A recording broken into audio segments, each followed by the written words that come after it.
مقدموں کے فیصلے کتنے عرصے میں ہو جاتے ہیں. وہ فرمانے لگے کہ ہمارے ہاں مشکل ترین اگر کوئی کیس ہو تو اس پہ ہفتہ ایک لگ جاتا ہے. تو ہمارے ہاں تو نسلوں کی نسلیں چلی جاتی ہیں, فیصلے ہی نہیں ہوتے. بالکل ایسے ہی ہے. تو دوسری بات یہ کہ ان سے ہم نے یہ بھی سوال کیا کہ آپ کے ہاں وکلا وغیرہ کا کیا سلسلہ ہے. تو وہ فرمانے لگے وکیل ہمارے ہاں ہوتے ہیں, لیکن وکیل کا ان کا جو ماہانہ وہ تنخواہ ہوتی ہے وہ حکومت کی طرف سے ہوتی ہے, اور وہ ہم کسی انصاف کے طالب کے اوپر یعنی مدعی یا مدعا علیہ میں سے کسی کے اوپر یہ نہیں رکھتے کہ وہ وکیل کو فیس دے. یہ حکومت کی ذمہ داری ہوتی ہے, اس لیے کہ ہمارے ہاں سستے انصاف کا تصور نہیں, مفت انصاف کا تصور ہے. وہ فرمانے لگے کہ ہمارے ہاں اگر کوئی شخص یہ درخواست دے دے سپریم کورٹ کو کہ میرے پاس آنے جانے کا خرچہ بھی نہیں, تو اس کے علاقے کا اندازہ لگا کہ ہم آنے جانے کا خرچہ بھی اس کو دیتے ہیں, اور یہاں اس کو وکیل بھی فراہم کرتے ہیں. اگر کوئی شخص یہ کہہ دے کہ میں اپنی ترجمانی خود نہیں کر سکتا تو ہم اسے وکیل بھی فراہم کرتے ہیں جو عدالت کو. دنیا میں واحد ملک ہے جہاں پر دونوں فریقین کو سرکاری وکیل فراہم کیا جاتا ہے انصاف کے حوالے سے. ایون ترقی یافتہ ممالک ہیں, امریکہ ہیں, UK ہیں اور یورپی یونین ہے, وہاں بھی اس طرح کا نظام نہیں ہے. جبکہ وہ کہتے ہیں کہ افغانستان والے, یہ طالبان, یہ بھوکے ننگے, یہ لا علم, یہ دنیا سے علیحدہ کٹے ہوئے, یہ پہاڑوں میں بسنے والے, یہ کسی پتھر کے زمانے کے جس طرح وہ سوچتے ہیں, مگر اتنی فیسیلیٹیشن کرنا یہ بڑی حیرانگی کی اور بڑی تاریخی بات ہے. یہ کہیں دنیا میں تو ایسے نہیں ہوتا. جی ہاں, ظاہر دنیا میں اگر وکیل کو آپ فیس دیں گے تو جتنی فیس کسی کی طرف سے زیادہ ہوگی تو وکیل بھی اتنی اچھا کریں گے, اور نتیجہ یہ ہوگا کہ جو اصل وہ آدمی ہوگا جو جس کا حق ہوگا تو وکیل کی چرب زبانی کی وجہ سے وہ حق مارا جائے گا. لیکن وہاں ایسی صورتحال نہیں تھی. دونوں کو ایک ہی قسم کے وکیل فراہم کیے جاتے تھے, اور وہ پھر دونوں کے دلائل سن کے وہ دلائل عدالت کے سامنے رکھتے تھے. اور صرف عدلیے کی بات نہیں, ہمیں وہاں کابل یونیورسٹی میں بھی جانا ہوا. وہاں کے جو چانسلر تھے ان سے بھی ملاقات ہوئی, اور ان سے بھی یونیورسٹی کے حوالے سے ہم نے سوالات کیے. تو فرمانے لگے کہ یہاں پر طلباء کے لیے کھانے کا, رہائش کا سارا سلسلہ مفت ہے.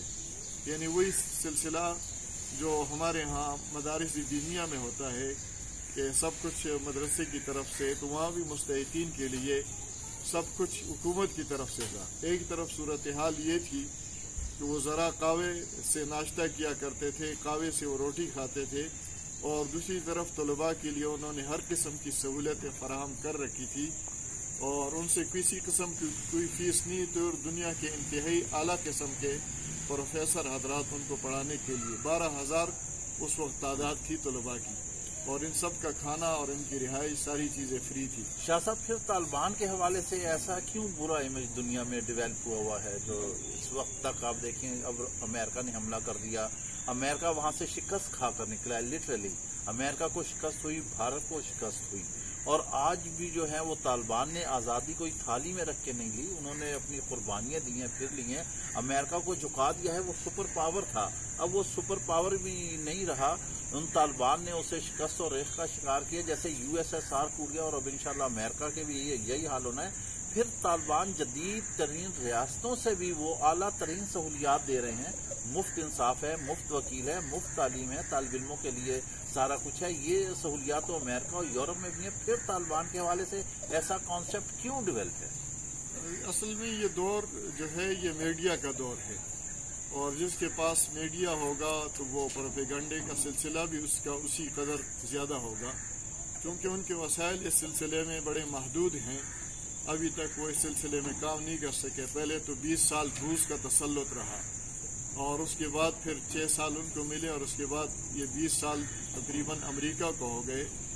تو اس دوران ظاہر معاشی طور پہ اچھا خاصا وہ ملک بدحال ہو گیا, ورنہ ان کو موقع دے دیا جائے تو وہاں کے پہاڑوں کے اندر ایسے معدنیات موجود ہیں, اور وہاں پر ایسے وسائل ہیں کہ وہ لوگ اپنے پاؤں پہ کھڑے ہو سکتے ہیں.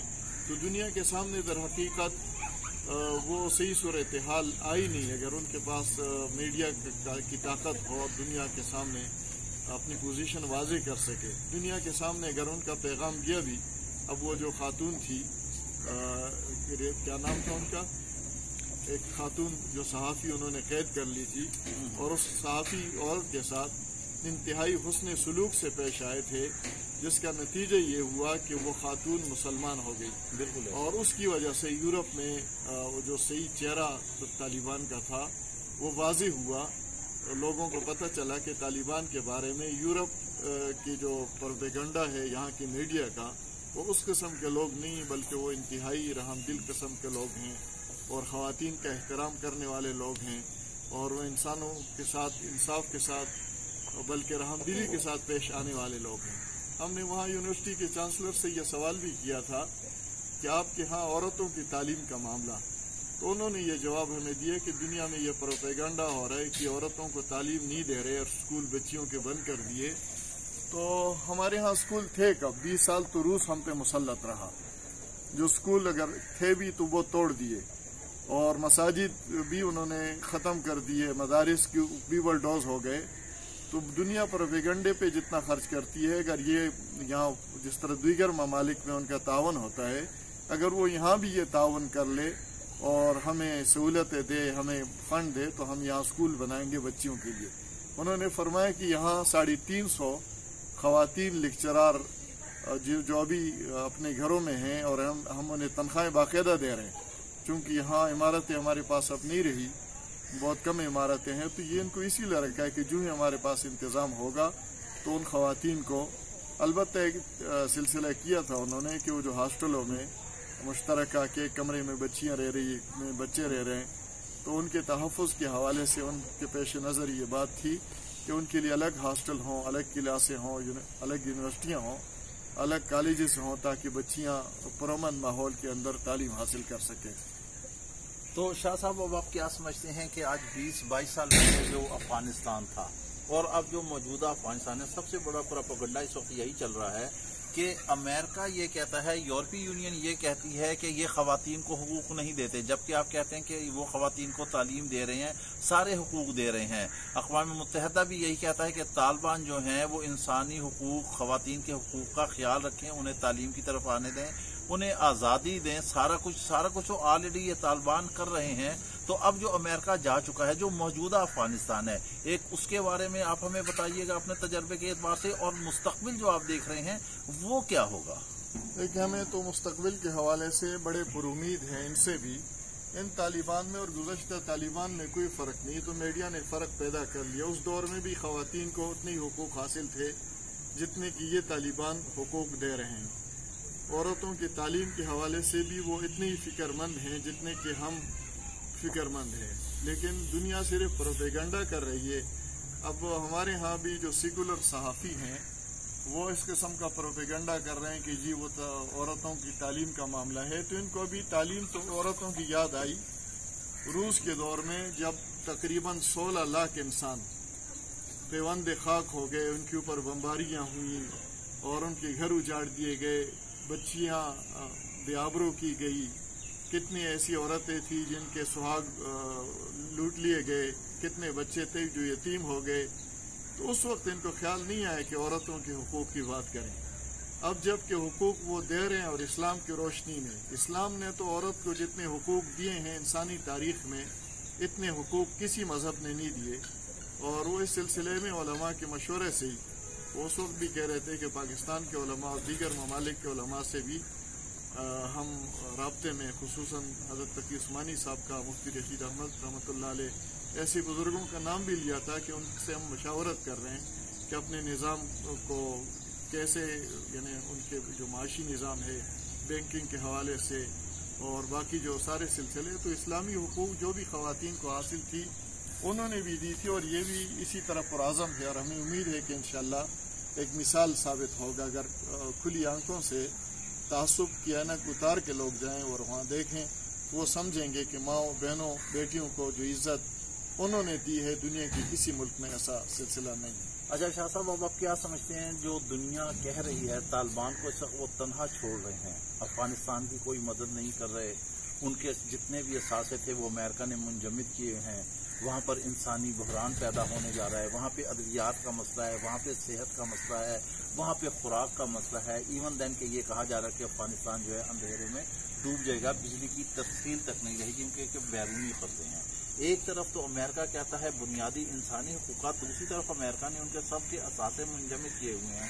تو طالبان کو جب تنہا چھوڑیں گے، وہاں پر مختلف دہشت گرد تنظیمیں ہیں وہ آکوپائٹ کریں گی، اور ایک دفعہ افغانستان، پھر کیا یہ امریکہ خود چاہتا ہے کہ وہاں پر دہشت گردی کی نرسری پلے جو دنیا کو متاثر کرے، سارے جہان میں دہشت گردی پھیلے اور باقاعدہ پری پلان مسلمانوں کو بدنام کیا جائے؟ یا آپ سمجھتے ہیں کہ طالبان ان حالات کا مقابلہ کرتے ہوئے اپنے پیروں پر کھڑے ہو جائیں گے اور دنیا میں اپنی حیثیت کو منوا لیں گے؟ میرے خیال میں میرے سوال کے بہت سارے جواب، آپ کے سوال میں ہی میرے جواب کے بہت ساری باتیں پہلو آ گئی ہیں۔ ہم تو پر امید ہیں انشاءاللہ۔ ریاست مدینہ بھی جب شروع میں بنا تھا تو کتنی مشکلات تھے، اور لوگ یہی سمجھتے تھے کہ یہ ریاست بہت جلدی مٹ جائے گی۔ یہودیوں نے بھی اسی لیے معاہدہ کیا تھا سرکار دو عالم صلی اللہ علیہ وسلم کے ساتھ کہ وہ سمجھتے تھے کہ خود مشرکین آ کے اس ریاست کو مٹا دیں گے، لیکن یہ شمع گل ہونے کے لیے نہیں، بلکہ یہ انشاءاللہ اس کی روشنی پوری دنیا میں پھیلے گی۔ اور ایک طرف آپ نے ابھی سوال میں بھی اشارہ فرمایا کہ یہ دوسری صورت بھی ہو سکتی ہے کہ وہاں جب بھوک اور پیاس بڑھے گی تو خدا نخواستہ وہاں یہ لوگ کہیں شعلہ جوالہ نہ بن جائے کفریہ طاقتوں کے لیے، امریکہ اور دوسرے ملکوں کے لیے۔ ظاہر ہے جب پریشانی زیادہ ہوگی تو ایسی صورت میں وہ لوگ پھر منفی انداز سے بھی کچھ سلسلہ ہو سکتا ہے، لیکن ہمیں امید ہے کہ انشاءاللہ ایسا نہیں ہوگا اور حالات جلدی قابو میں آ جائیں گے ان کی بصیرت کی وجہ سے اور ان کے اخلاص کی وجہ سے، اور انشاءاللہ اللہ کی مدد بھی ان کے شامل حال رہے گی تو بہتر صورتحال سامنے آئے گی۔ ناظرین کرام، آپ نے دیکھا شاہ صاحب کا، آپ نے ایک تفصیلی انٹرویو سنا، آپ نے جو 22 سال پہلے کا افغانستان تھا درمیان میں اور موجودہ افغانستان۔ شاہ صاحب بالکل پر امید ہیں اور ہم بھی شاہ صاحب سے اتفاق کرتے ہیں، ہم بھی 100% پر امید ہیں۔ اگر دنیا نے منافقت نہ کی اور امریکہ نے خود اپنے پروردہ پالے ہوئے دہشت گرد افغانستان میں نہ چھوڑے اور راہ اور بھارت کی کارروائیاں وہاں پر نہ ہوئیں، تو انشاءاللہ طالبان اپنے پیروں پر کھڑے ہوں گے، وہ دنیا کو منوائیں گے کہ ان کی کیا حیثیت ہے، کیا ان کی طاقت ہے۔ امید ہے کہ آپ کو یہ ویڈیو پسند آئے گی، اپنے اس کے بارے میں آپ کمنٹ ضرور دیجیے گا۔ شاہ صاحب آپ کا بہت بہت شکریہ، آپ نے ہمیں ایک قیمتی وقت دیا۔ اس کے ساتھ ہی ہم اجازت چاہتے ہیں، اجازت دیجیے، اپنا خیال رکھیے گا، اللہ حافظ۔ السلام علیکم۔